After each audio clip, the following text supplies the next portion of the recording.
That's when she told me, please, with tears in her eyes, don't leave here without me. This is an incredibly bizarre and terrifying story about a woman who was being held captive against her will in a mobile home in Indiana. Her ordeal began in early July. Police say she got into a fight with her boyfriend, ran out of their home, and wandered the streets of Evansville, Indiana.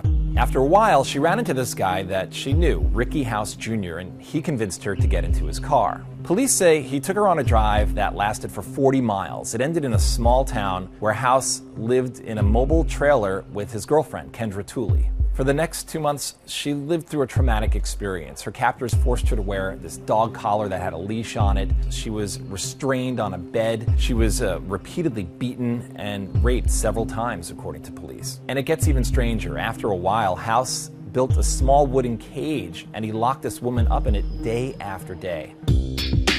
Now, if it wasn't for a guy by the name of Ronald Higgs, there's no telling how long this woman's ordeal would have lasted. Higgs says he couldn't believe what the couple told him.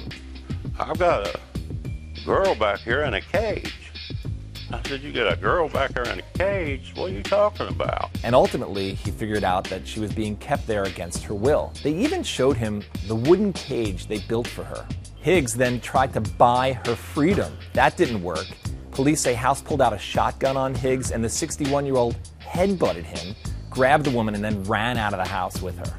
The couple was eventually arrested. House, who's 37 years old, is facing 14 counts of rape, kidnapping, and other charges. His girlfriend, Kendra Tooley, who's 44, she's also facing a similar list of criminal charges.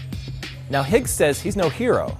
He says he just did what he needed to do, what he felt was like the right thing to do. But if he wasn't there, if he wasn't invited over to that home that day, there's no telling what would have happened to this woman.